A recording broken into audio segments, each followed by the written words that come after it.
I'm going to start recording No problem. just wanted to let you know that you're live. We're live. Just turn it on. Testing. 1, 2, 3. Perfect. Right. There are handouts down here from my part of the presentation. If you haven't picked them up, please feel free. It might help you as I sort of talk about things I'm talking about. We're a few minutes early. I'm happy to answer any questions.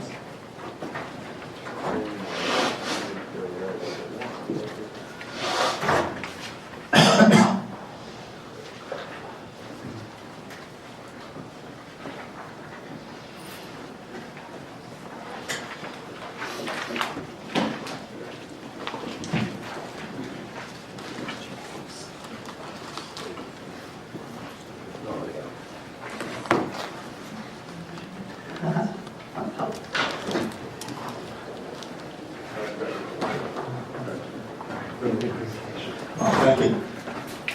So we got all these smiling faces in here? You all in the right place? I don't know, Gordon, you look overdressed. What can I say? It's part of my story. I actually dress better these days. You actually which? I dress better these days. All right.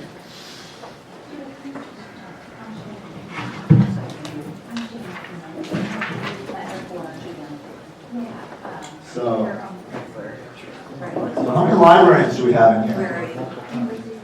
Do you have anybody who's not a librarian? Ah, faculty? IT?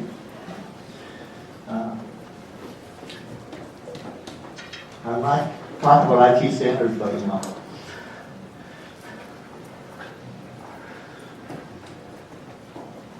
So all librarians, have you all been following the changes in the standards? All experts?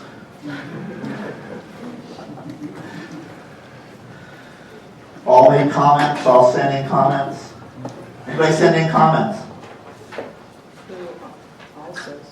For alsos? No comments?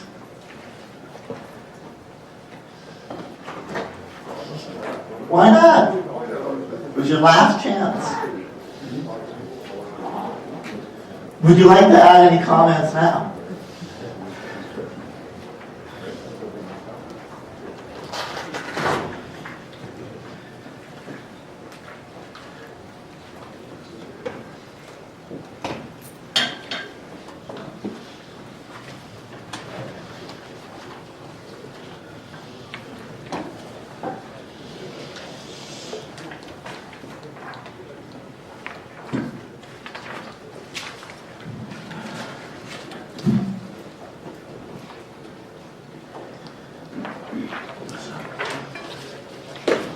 Just to let you know, the handouts cover a couple things, and I'll do a little explanation of. You'll notice that you have a handout that says Chapter 6, and a handout that says Chapter 7.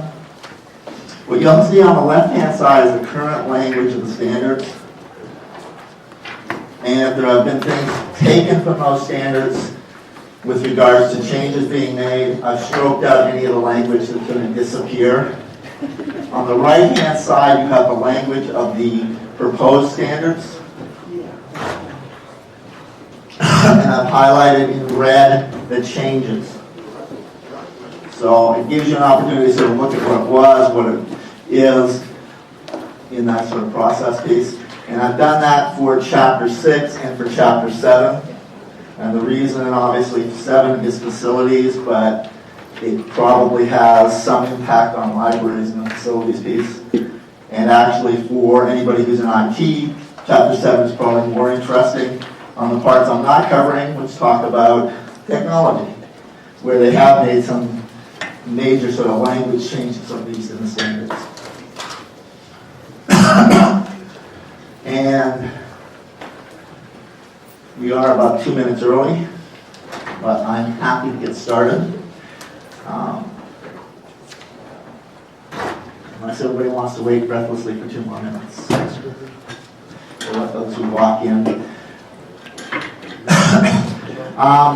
Presentation-wise, just let me introduce myself. My name is Gordon Russell, And you might ask, why am I speaking on the standards? Well, for some sort of strange reason, most of my career has been spent living with the standards. I've been involved with 3 startup law schools. In the last 10 years, I've had 7 inspections by the ABA at 2 different law schools. I've had to sort of live with the standards from the perspective of the library. Maybe why I'm a little bit more interested in why I actually did make comments to the process. But at the same time, I'm also writing an article on the new standards. If anybody is interested, if you want to leave me your address or information, it's only about 65 pages of boring review of the library standards. And we're just going to try to hit the highlights of those pieces today in some ways. So that's my sort of background. Cindy Hirsch is going to actually begin the presentation today. And I asked Cindy to talk because she wrote an interesting article that was published with regards to one part of the library standards, which is collection development, and she looked at it historically. And I think that that's a sort of interesting area to sort of move that through. And Cindy's currently a librarian at Elon Law School, and I'm going to turn the time over to her. Okay, thank you.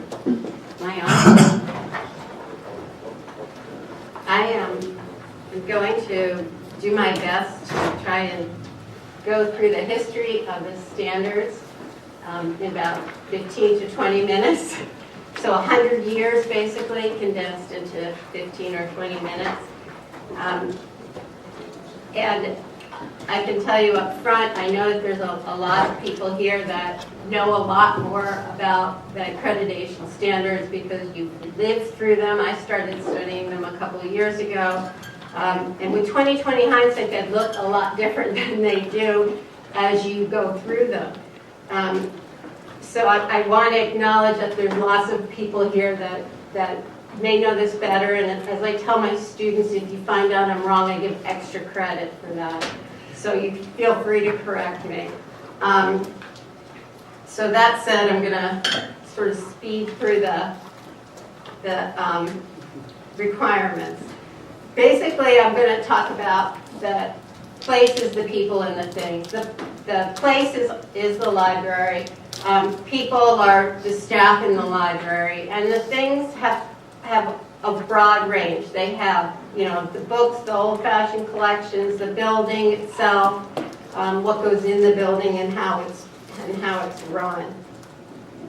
So this actually works. There's a lot of words in here that start with A. And I'll be talking about them as I go along. So the basic standard for law schools that was first proposed and adopted in 1921 lasted from 1921 until 1972, virtually untouched. Does anyone know the word? Okay. Whoa. Let's go back.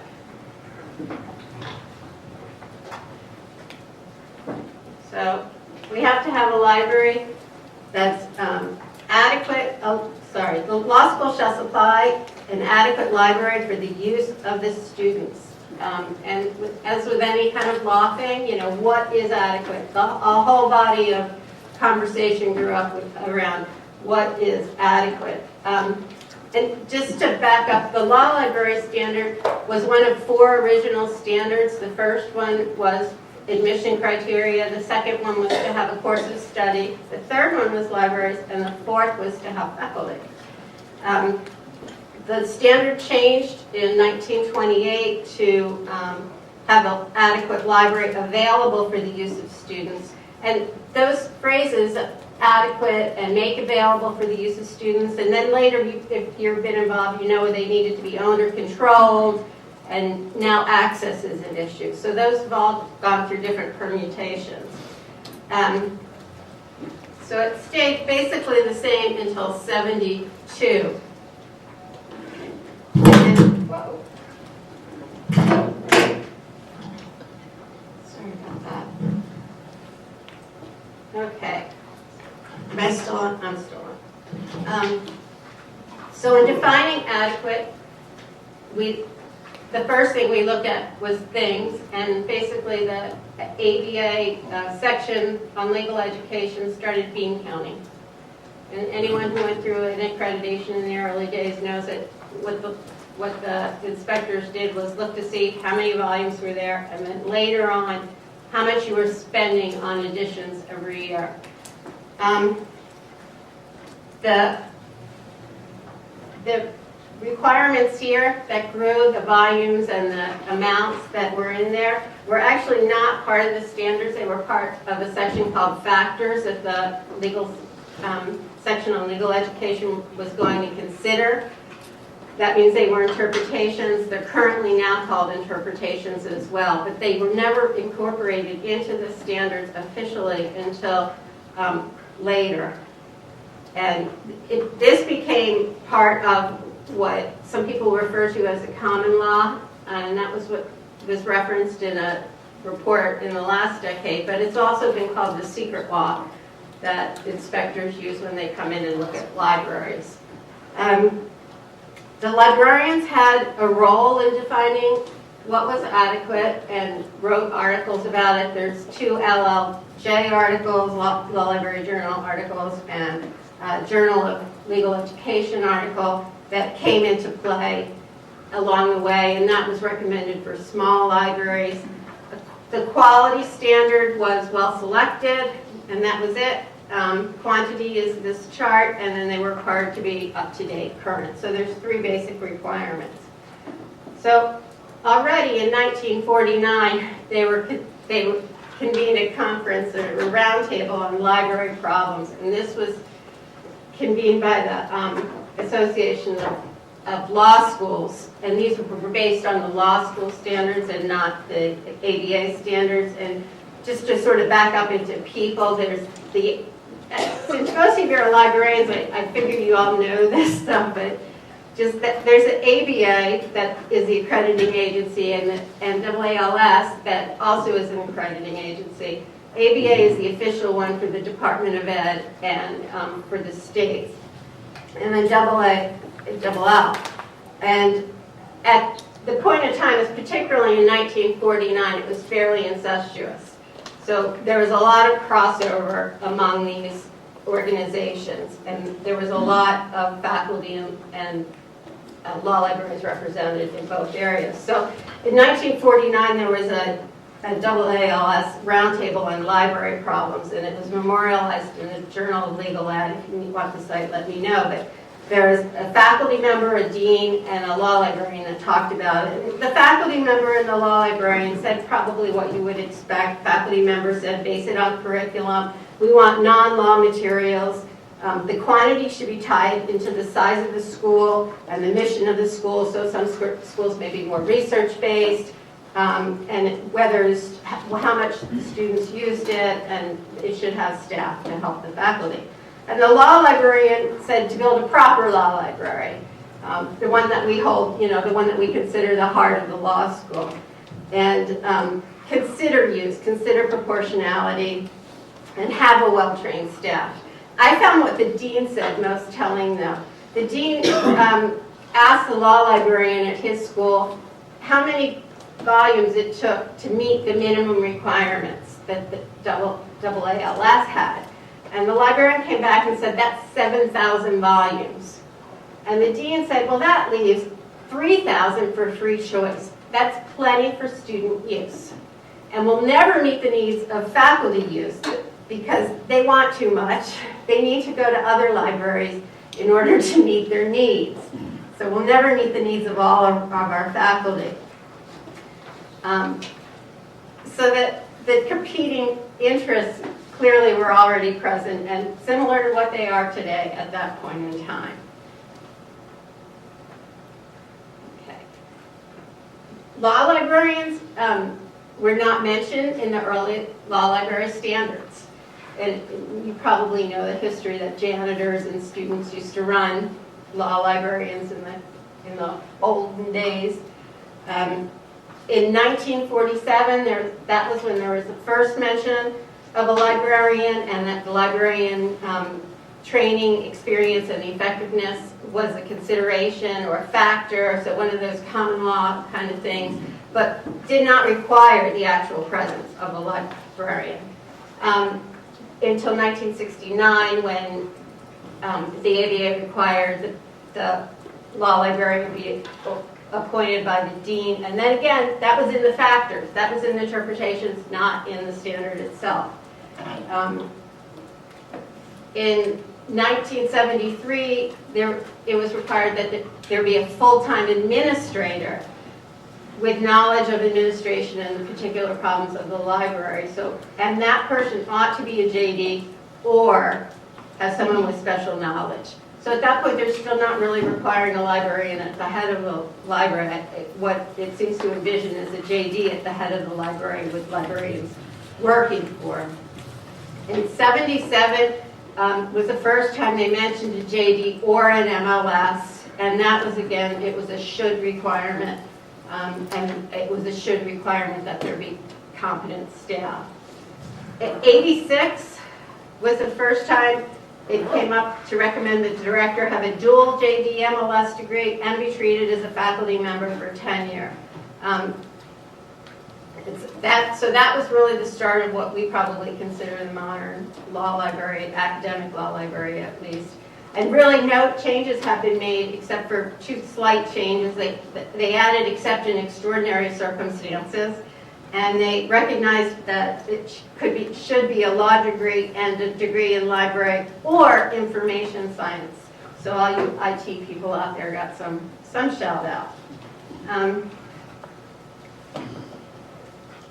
Very quickly. Oh. Did I miss one? Okay. On places, a lot of us have been through the years, known the library as the heart of the library, the heart of the law school, the laboratory of the law school. But early on, libraries were always considered a place. And they've been a place for books, considered a warehouse for books, a place for studying, for meetings, for research, for service like reference service, bibliographic service. And some other concepts about this space are autonomy, accessibility, growth, and usability. So I sort of have a mishmash of all those concepts just sort of thrown at, see which ones stick. Autonomy and space and room has been the big one, providing room for study spaces and discussion groups. And one year, in fact, the school was required to provide study spaces and spaces for discussion groups. And then the next year, they said they had to be in the library. So if you happen to be planning and building in that one year, you kind of had to rearrange everything. Okay, I'm going to pull up only one standard, and whoops. It's not. Okay. Give me a second. It was in there before.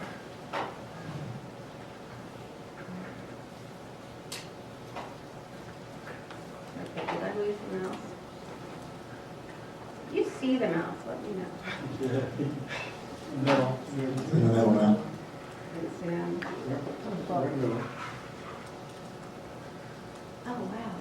It's not even showing up on here. Okay. Well, I'm going to just, oh, wait, now I see it.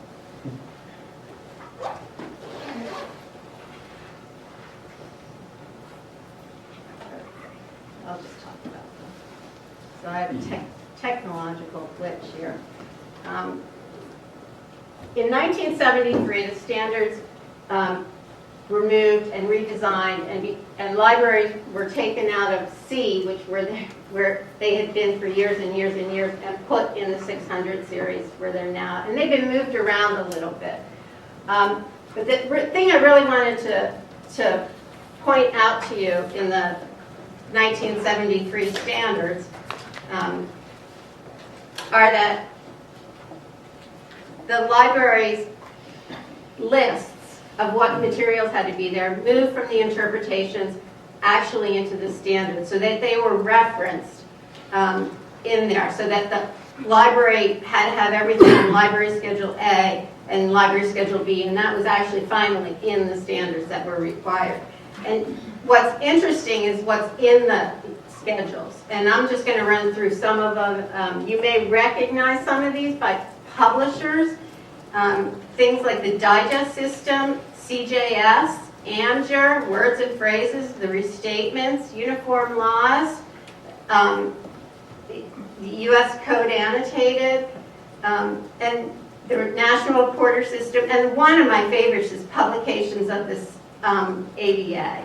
So the accrediting body was telling law schools, you had to buy everything we published.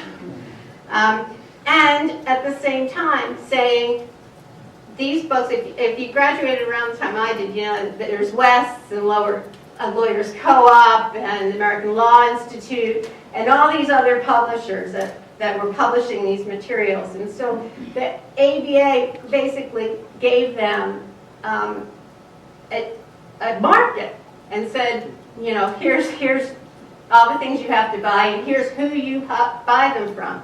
And at that point in time, some light bulbs might have gone off in these publishers' heads and said, well, maybe we'll acquire all these other publishers. And if you look at the chart that Sarah Glassmeyer did, there's a great graphic on the mergers of all the publishers through the years. And they sort of started right around the 70s. And you can see why if you've got a captive purchasing model. Okay. I'm going to finish. Okay. And now we're up to the 80s. And in the 80s, I was doing Lexus on one of these tech terminals with the modem and the dial phones. I guess if you watch Mad Men, you've seen dial phones, but someone hasn't. And the 80s also had the first comprehensive guide to bar admissions, the one that you really recognize right now. The director had to be appointed by the law dean and the faculty. The standards called for development plans, growth plans, a dual JD MLS with tenure. It's when it redefined the core collection to be that core collection. And also, in the standards up until this point, all law schools were required to collect, you know, Blackstone's, English law, and everything from our motherland or where we came from. And so that finally was dropped, the requirement that we keep collecting English law. Libraries were changed from being the heart and the laboratory to being an active force. And I say that because I always think Star Wars and Darth Vader at that point. It also was the point where they prohibited a single medium. And that's been probably since the 80s the most written about topic, is how many different formats you have to have in order to meet the ABA requirements. They did finally kind of neuter the publisher's title so that you had to have a good encyclopedia instead of that specific encyclopedia, but sort of the deed was already done. And that's also the time, as you know, when the U.S. News and World Reports started coming out. So 2 last things to talk about, and then I'll turn it over. The McCrate report in '92, the one that said that we needed practice-ready skills to be taught in the law schools and really precipitated more clinical and practice skills courses in the schools. Really only affected libraries in the sense that libraries now had to support the clinic programs and the practice-ready skills. I'm guessing if the other one didn't work, I'm not going to be able to click through here, but maybe I can. Okay. And then in 1990, there was also, and you probably are familiar with this, I'm probably preaching to the choir, there's a big antitrust suit against the ABA. ABA structured accreditation unlike any other accrediting agencies. And Massachusetts law was denied accreditation, complained to the Department of Education and the Department of Justice. The Department of Justice sued. For libraries, it didn't click through. I've got the click through here. Okay, for libraries, the significant part of the settlement agreement with the Department of Justice was that the section on legal education, the one that recommends the ABA standards to the House of Delegates that then votes on it, could no longer be dominated by law faculty and by librarians and deans. 50% of the composition of the section on legal education, or the Council of Legal Education, now had to be non-academics. So the influence up until that point was pretty clear that, of what faculty wanted in the standards. And the ABA said, that's not going to fly anymore. You really need to have outside opinions come in. And so what that led to, basically, was a lot of reports. So since the 90s, I would say virtually nothing has happened. And probably since the 80s, really nothing has happened. So if the reports in blue are the reports done by the Carnegie Foundation, and the reports in black are the ones that were done by the ABA. So there's been a lot of reports that say we need practice-ready skills. In fact, in 1914, Redlich report said we should continue our dual system of training lawyers, the apprenticeship system and the academic system, and we need practice-ready skills. They questioned the case method of teaching. So, the more things change, the more things remain the same.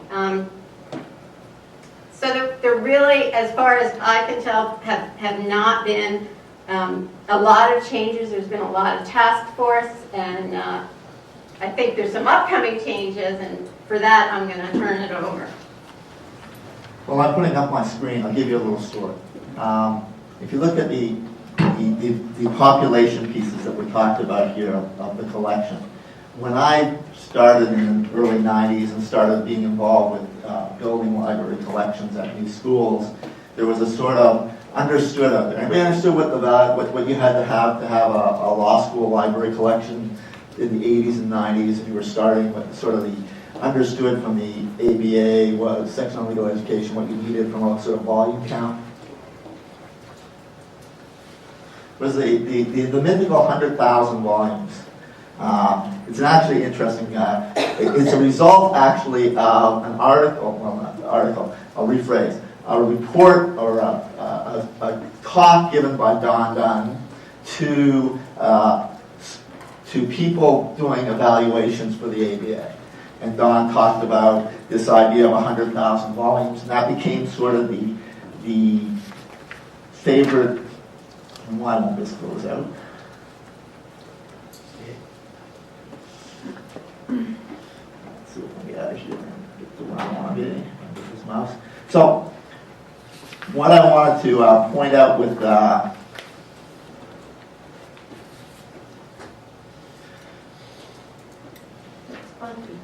yeah, it's a little funkadelic, but we'll get up there to where I want to be. And come on in. So I want to look at 6. So you have 100,000 volumes. How do you get to 100,000 volumes? Well, you may go to the older librarians and remember a beautiful thing that was in the standards, in the annual questionnaire. The annual questionnaire allowed you to count microfiche and microfilm. Anybody remember what those numbers were? 7 to 1.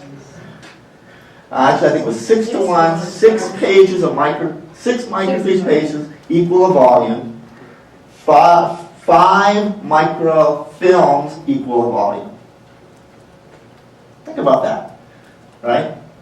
So I have bought a lot of microforms in my career. I've also bought a lot of electronic databases. So some of you may be familiar with a thing called the modern law, right? Any of you own that in microfiche? None of your libraries admit that you have the whole set of the wonderful set of modern law and microfiche. How many of you have it digitally?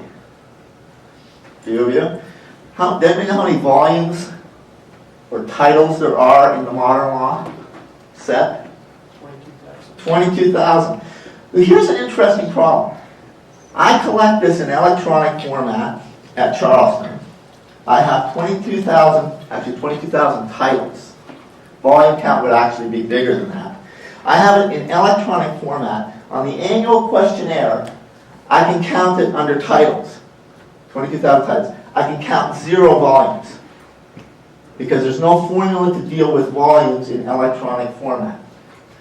So, but if I bought it in microform, I could actually count each of those microfiche, divide it by 6, and that put it into my volume count. It's an interesting, as you talked about the 70s, with the growth of law schools, the microfiche became this huge way to collect and build a library collection that met 100,000 volumes. In 2003, with a huge, I had 1.5 million titles in electronic format in my catalog, linking out to the full text of the various sources. I could count 0 of those for a volume count under the standard. I don't think that was what was meant by the standards. I don't think the interpretation. Clearly the difference was, what was interesting is my collection meant that the faculty or student could go to the full text of those 22,000 titles, as opposed to those who had it in microfiche, who, in my experience with the microfiche collections, was, first of all, most schools didn't know what they had in microfiche, because they didn't add the titles. The reason I can say that, I know that as a fact, is that my first startup school, I took all the titles of that particular collection, and we actually added them to our catalog from OCLC, and they were in the system. And weekly, we would get requests through interlibrary loan for something that was in that 22,000 titles.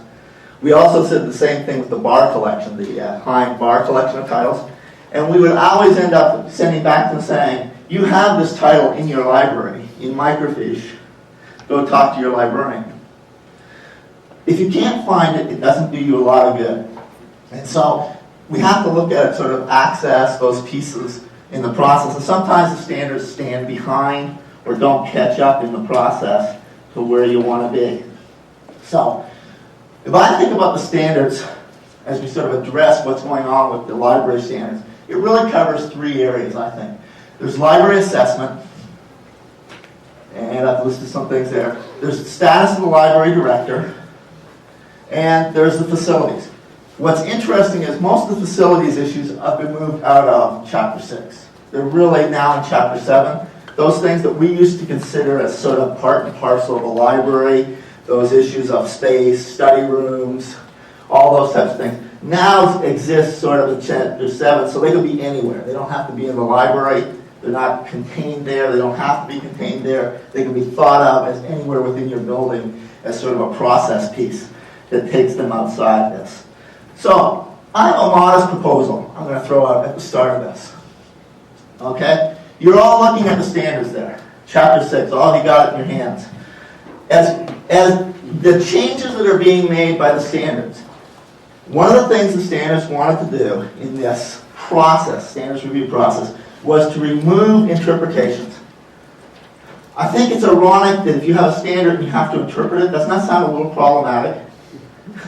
So one of the challenges they were given is to get rid of the interpretations to the standards.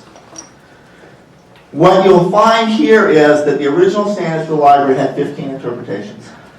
To do a quick count, I think if 603 goes through the way it's proposed, you will now have 7 interpretations out of 15.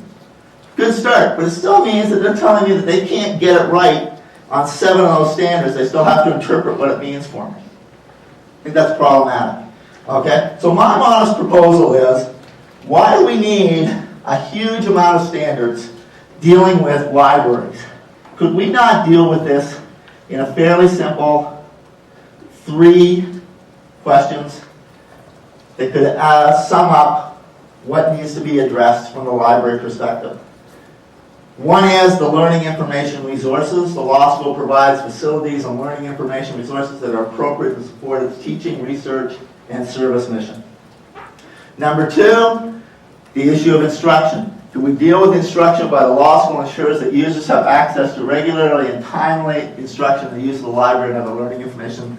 And 3rd, qualified staff dealt with sufficient number of qualified staff with appropriate educational experiences in the library. So, that's my throw-in. Okay? Think about it, because I'm going to come back to this. Is that an appropriate way to deal with the library issue in the standards of the ABA, and could be sort of dealt with this process that simply? So, where are we in the process?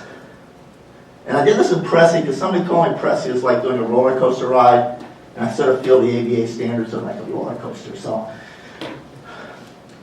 this process that we're currently involved with the law, with the Standards Review Committee, does anybody know when this all started? Would it surprise you to tell you that this started in 2008? The Standards Review Committee was assigned in 2008 to redo the standards. What year are we in now? 2013? 5 years later, and the ABA has taken, the Standards Review Committee has sent back to the council 4 chapters. What's interesting is when they were sent those 4 chapters back, basically, what do you think the council did with them? Council said, this is great. Now we'll do our next step. What's the next step for the council? We'll open it for comment and hearing. So, with regard to 4 sections of the chapters, they had a hearing open for comment and a hearing in Chicago on May 14th, 2013. Anyone care to guess how many people spoke at the hearing? On 4 chapters. How many people do you think spoke? There were 5 of us. All on different issues. Okay? After that hearing, I'm not sure what happens at this point. The council has the hearing, has the process. It goes back to the council. They've done that. My assumption aspect is that's where we're at. Where we're not at with the library standards is the library standards were sent back with the exception of 603.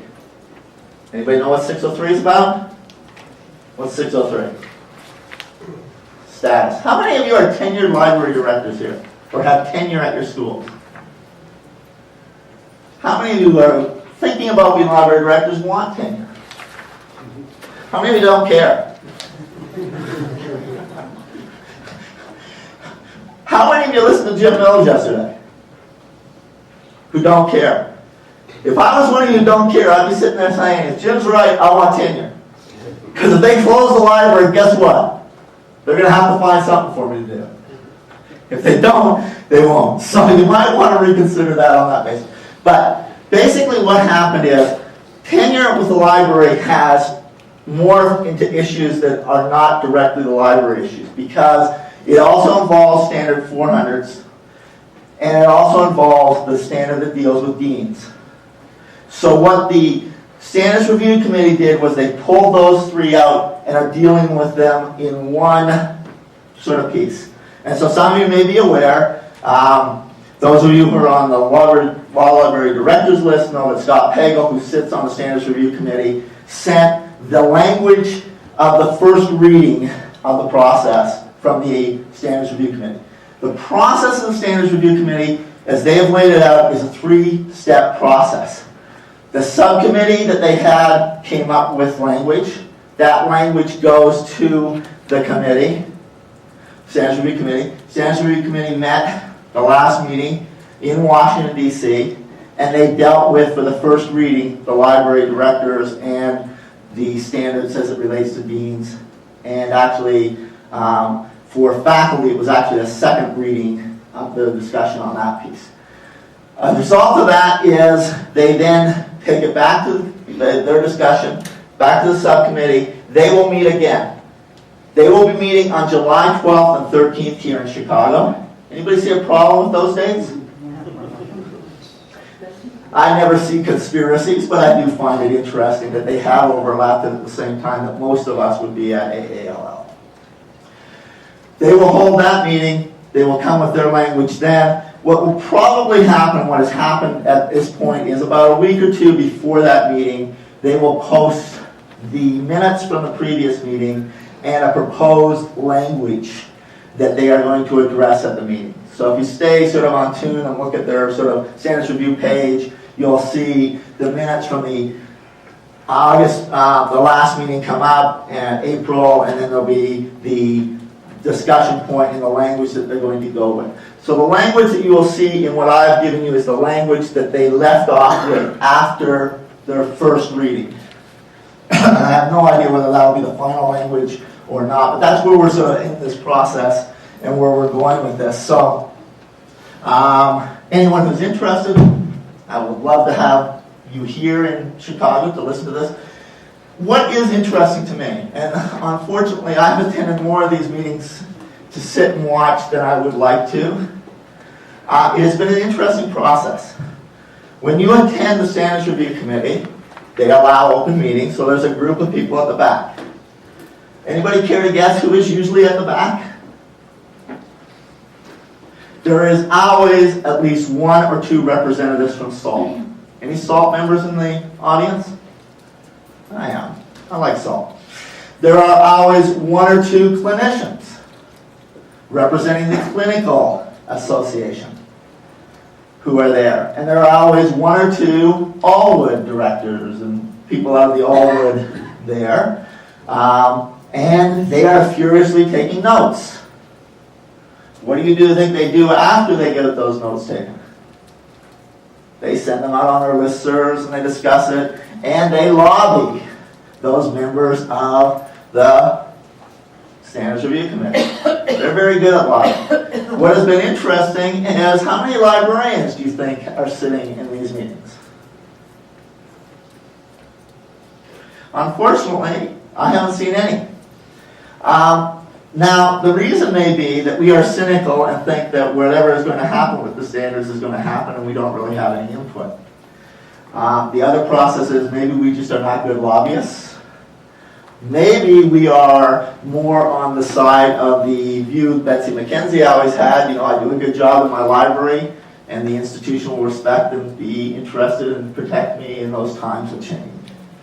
I'm not quite as optimistic on any of those, and I am concerned about this process as it evolves and where it goes. So what are we looking at? Biggest change immediately, Standard 601 on the page.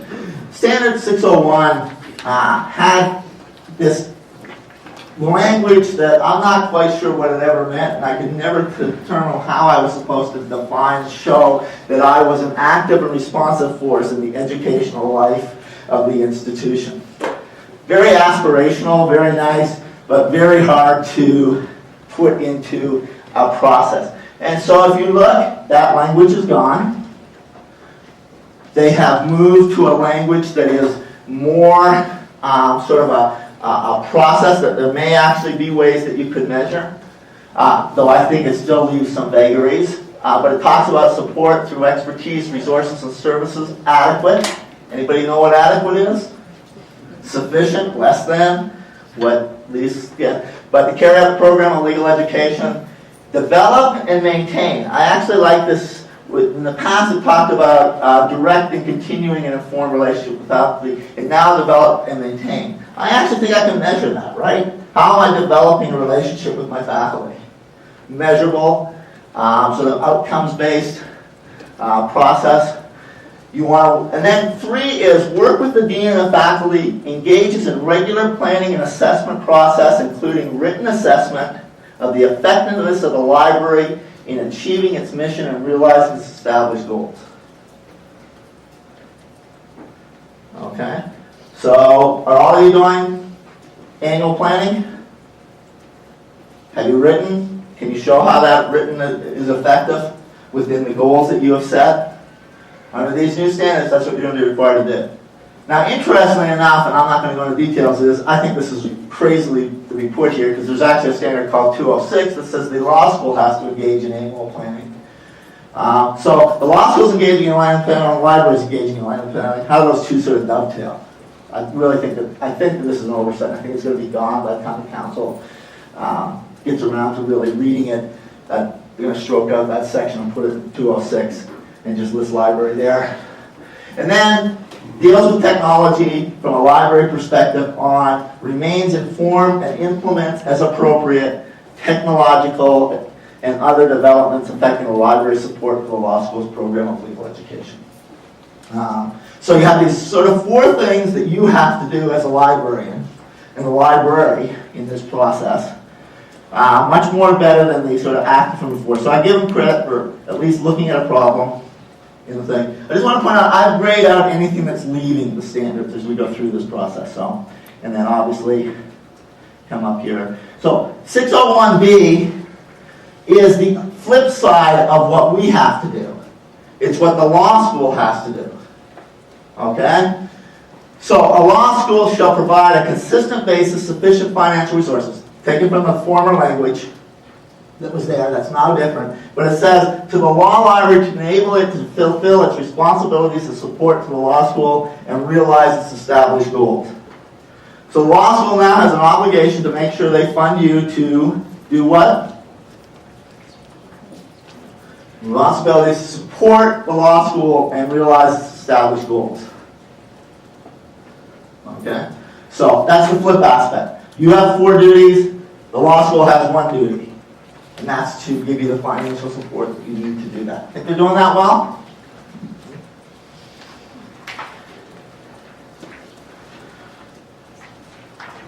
Standard 602.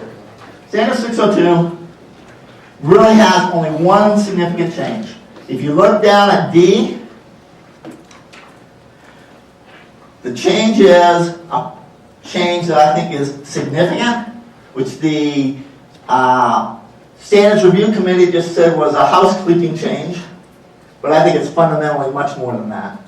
Because what it says is the budget of the library used to be should be determined as part of the administrative in the same manner as the law school budget. It now says the budget of the law library shall be determined.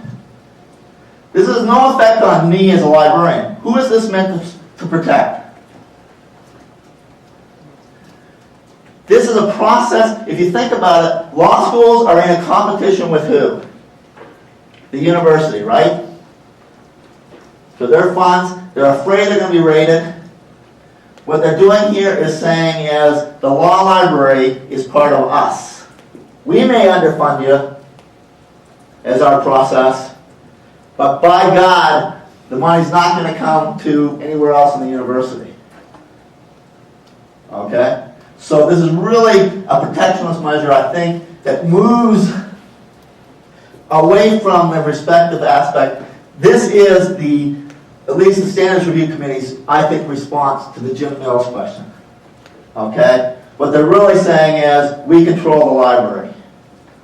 And if we can't control the library from a standpoint of controlling it and how it functions within the external structure of the school to the university, we'll control it from a budget standpoint because the dean will control that piece of the budgeting. Which then leads to interpretation 602.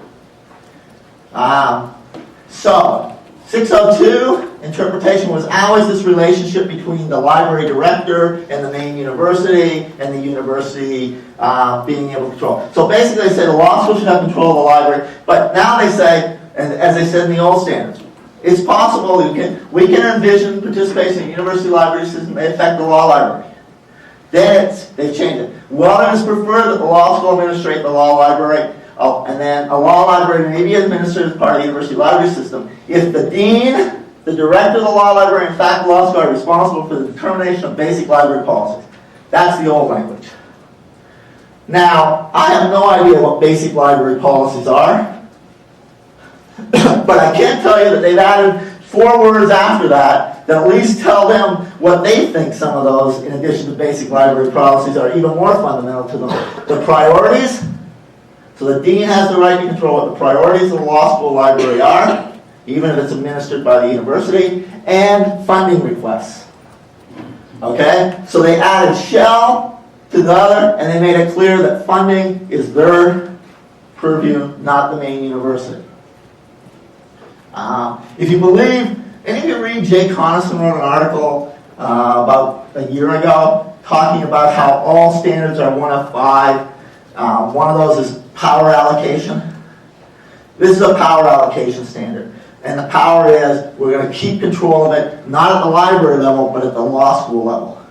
We're controlling that power in this process. Okay? Now we get to 603. And I'm going to look at 603 backwards. I want to look at the interpretations of 603. Because the interpretations all disappear. There are no interpretations moving forward.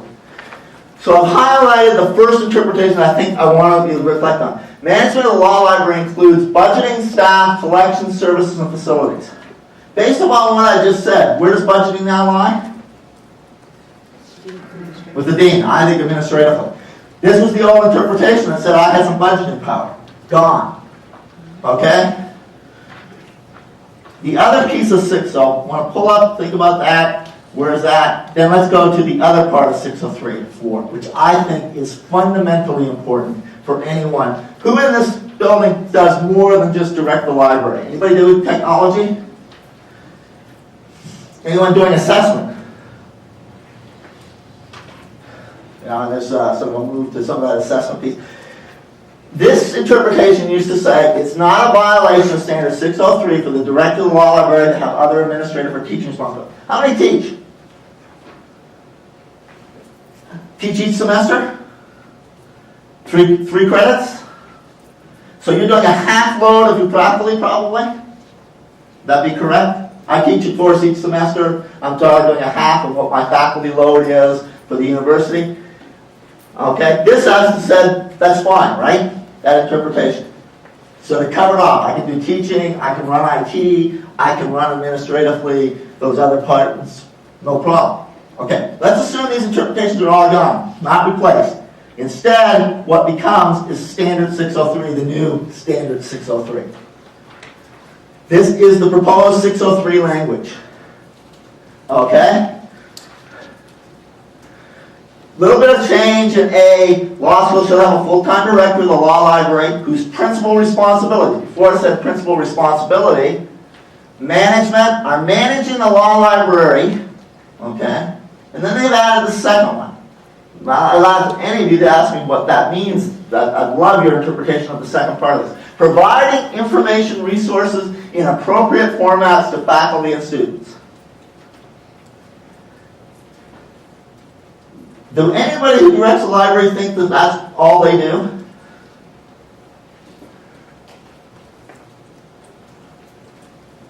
Right? But if that's your job and you're doing other things, am I a full-time director doing these things if I have a half teaching load? Or if my responsibilities cover IT? If there's no interpretation that says that those are okay, and this is all that's there, what's the view? I'm not sure. I see some problems because of that. Now we get down to C. C has become the sort of focal point that you've all probably talked about, right? Right. C is fairly simple. We know that in the past, a library should have a law degree and a degree in library information, with a should, right? We sort of qualified in aspect. Now it says, a director of a law library shall have appropriate academic qualifications and experience. And shall have knowledge, that takes the same. And then it says, sufficient to the program of legal education and to enable the law school to operate in compliance with the standards. What skills do I do? I could almost argue if I had an MBA and a business background, I could run a library administratively. Now, I understand, and I've said in the discussions on this, I understand where they're coming from. Their argument is, basically, if you go back to the rules about faculty and deans, there are no requirements on what those people have to have. And that this would be the only place in the standards that would actually lay out a qualification, for example. But the process aspect doesn't necessarily apply in a sense. I don't think you're going to hire faculty who don't have legal backgrounds, right? So you can make the argument, well, I don't think they'll hire librarians who don't have library degrees. Except, I know that that's not true, right? I have cases at major institutions who have made that decision. So, it's worrisome to me. C is worrisome, but I don't know that you can fight the logic upon which they are basing the decision. And then D says the law library director shall hold an appointment as a member of the law faculty with the rights and protections accorded to other members of the full-time faculty under section 405. So basically, if you're interested in this, you'll have to go read the proposals for 405. The last thought I saw is I don't think the Standards Review Committee is going to have one proposal for Standard 405. I think they're going to send back to the council 2, possibly 3 proposals.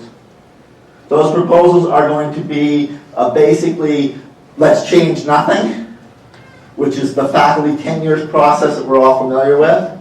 The second is to go with an interpretation that basically says that tenure is not a requirement in the standards. There is some argument that that makes sense. The biggest argument is if you actually look at the regional accrediting bodies, whatever region you're in, I happen to be in SAC, but if you're in whatever one, if you go look at their standards, none of those accrediting bodies require tenure as part of the regional accreditation. And so that is the interest. We will be tied to whatever it is that's decided for Section 405, but 405 has not been decided, and as I said, I think the Standards Review Committee is going to do what? They're going to punt.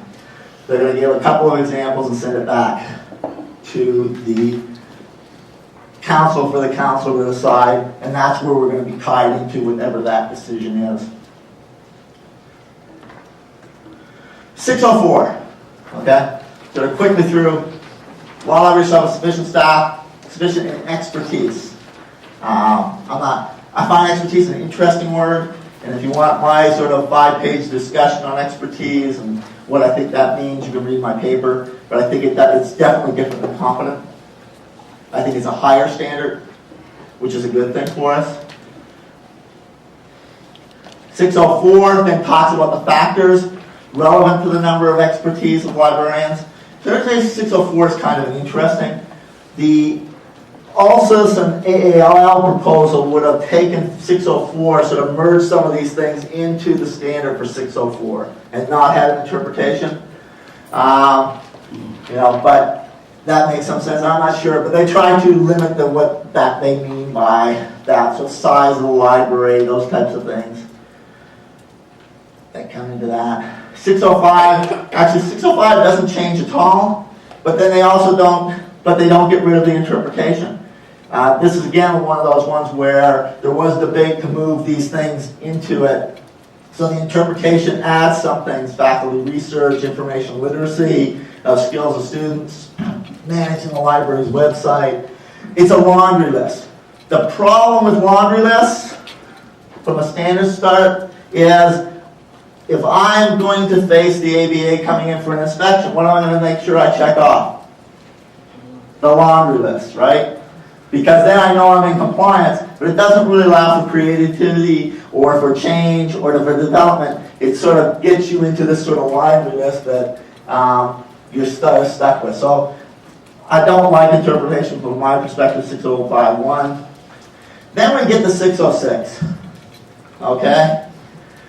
Now, anybody who's heard me talk or has listened to me at presentations or was on a committee with me will know that I'm the minority view when it came to collection, right? There was a split by the task force on this issue from AALL with regards to two sides. It was a minority and a majority view on this sort of standards. One was that we shouldn't have a laundry list of core collection pieces. The other was we should. Needless to say, the one good thing, if you're looking at it from the standards side, is they moved them from an interpretation to a standard. So no longer do the list of things that you have to have in your collection stand alone in the process. But the best thing about all this, or you would think the best thing about all this is, as you move through there, is 606A. Okay? Great thing about 606A, law libraries provide a core collection of essential materials through ownership or reliable access. Okay? Particular means reliable access for any type of material collection, including the core collection, shall effectively support the law school's curriculum. So, in a sense, that they're at least saying to you is, you can justify based upon your institutional, what you collect and in what format you collect it, including the core collection. That was always sort of a gray area in the old standards. Did the core collection include? Did the core collection have to be in print? What was it that it had to be? Clearly this recognizes core collection could be in what format you want, but you're going to have to show why you did it. Okay? Having said that and qualified and said, okay, that's great, we've got there, we then move all these interpretations. Interpretation 601 says, now, having just said that you have the right to show what you're doing, right? Which should mean I can justify a collection that is just in one format, right? If I can show that it meets the needs of my students and reflects those needs, we're going to keep interpretation 6061. What does 6061 say? Well, the first part of this should have just been gone. It doesn't mean that the first sentence is dealt with in reliable access and ownership and all that in the standard, but they didn't want to have it stand alone, I don't think, because the only thing they really wanted to keep was the second line. What's the second line say? You got it. A collection that consists of a single format made violating standard 606. Yeah. So they kept this pretty language of the first that doesn't correlate with the language that they've actually adopted in the standard. Again, I think if anybody reads it and does some thinking about it, they will get rid of that. I think we'll end up with a language that's really meant that one format is not sufficient. Do I care about that from my perspective? No. Because in reality, what is my collection these days? Is a print collection. My print collection is basically the self-help study aids, pieces that you need. Everything else is digital as a core collection with maybe one set of a code and then my own state print collection.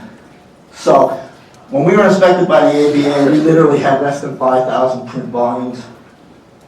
It's interesting, you know, we've gone through some issues with the ABA. None of those issues have been library issues. Well, that may change. I got a report coming in June. Maybe I'll find out that my library's not right either. But I don't think that this affects that. It's really can still be a fairly minimalist collection of print in the process. So then they add 6062, which may be the most important interpretation from a sort of standpoint because it does what you have to define as reliable access. Now, again, I think that what these standards should do is have a definitional section at the beginning of the standards, and this should be just part of the definitions. And that they should deal with that and get rid of a lot of the interpretations that are just definitional. But this is important because it talks about reliable access to information resources, and it talks about reliable access in databases to which the library or the parent institutional subscriber own or like to continue to subscribe and provide. So it's really cleared up that if I have access through my institution, that's sufficient. It doesn't have to be us owning it or subscribing to it, to the collection. Second piece is a definition. Reliable access means it has to be authenticated and credible databases. Okay? I have no problems with authenticated. I think the Uniform Electronic Legal Materials Act gives you a definition of authenticated. I think that that's clearly definable in today. So as we move, and so given this, we should be moving at least individually to look at our states and trying to push them for authenticated public materials that would allow us fairly easily to meet that. I don't know what a credible database is. I did a word search. I searched. I mean, the nice thing you can do, you can search the whole legal database, right? To see if anybody's defined credible database. I don't know where they got the term, because it doesn't show up anywhere, it's not defined anywhere. Anybody care to tell me when the ABA comes in, how you're going to explain to them you have a credible database? I'd stroke it. Leave it authenticated and be happy with it. Available to the public at no charge, and I like to continue to be available to the public at no charge. And then C, I love C. Participation in a formal resource sharing arrangement through which materials are made available via electronic or physical delivery to users within a reasonable time period. What does that sound like for all of us? What part of our departments is that? ILL, right? Claims to be fairly clear ILL. And it should be, right? It's access, it's how quickly my collection is made up. I'm a firm believer, those who heard me before, in buying from sources that allow for on-demand purchase, putting the reference into the collection, and then when somebody wants to order it, they order it at that point and I buy it. Giving it access only when there's a use for it. That all makes sense to me. Again, important.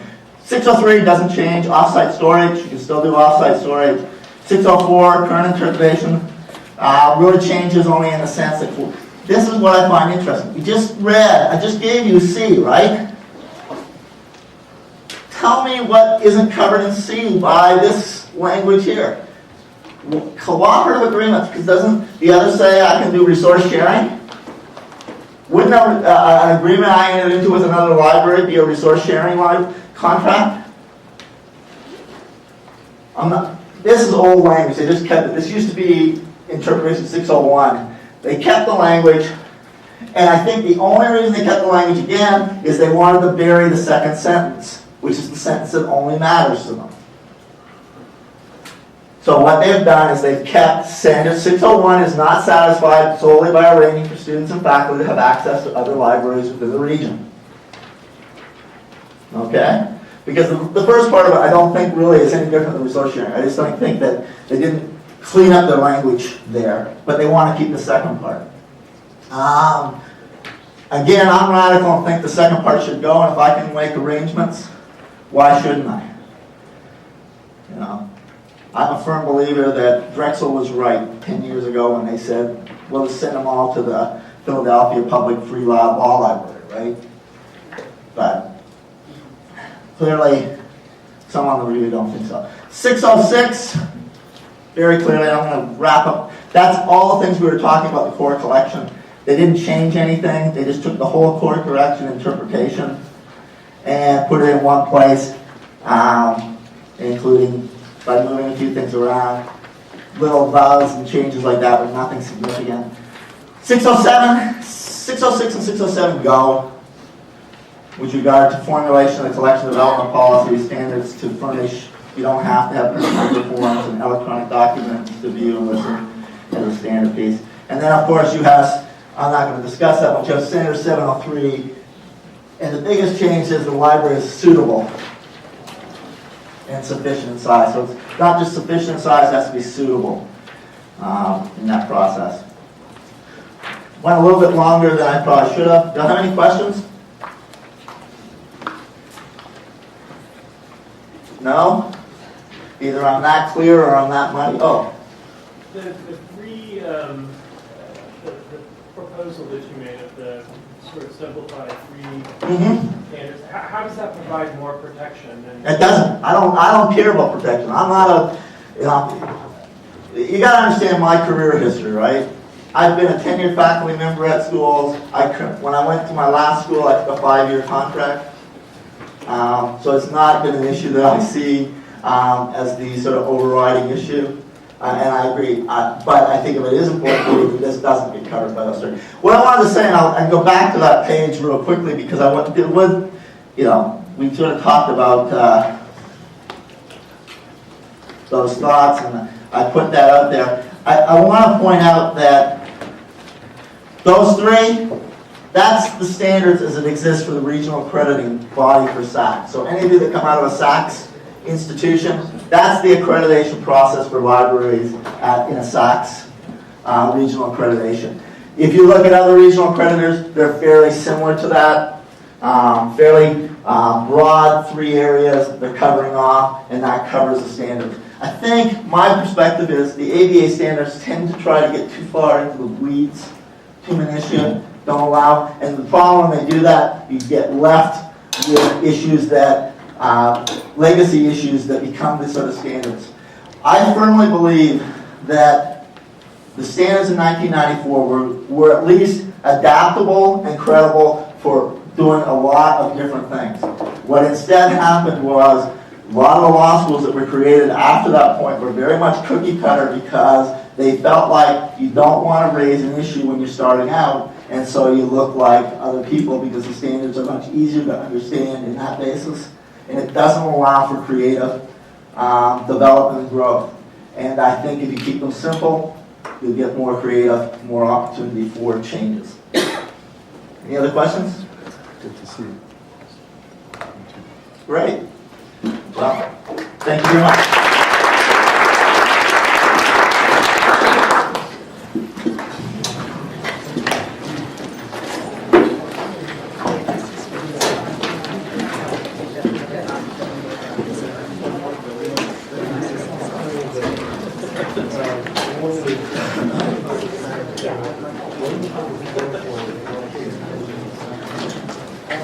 I actually, I'll take my shit back. My first law school that I put together, it was in the 90s. It was a weekend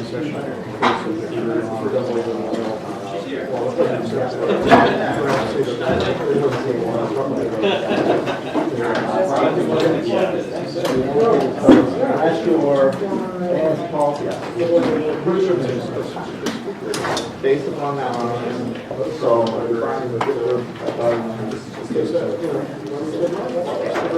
I have an opportunity because I'm open to it, and so I have my own contact, Colorado.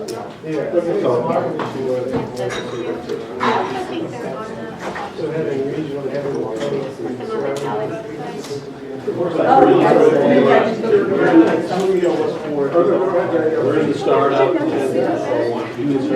our practitioners tend to say, New York to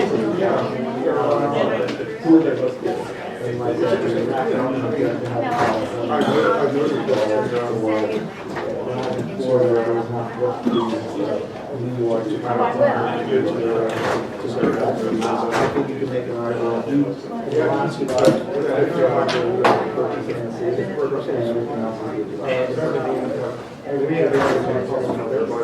For the public.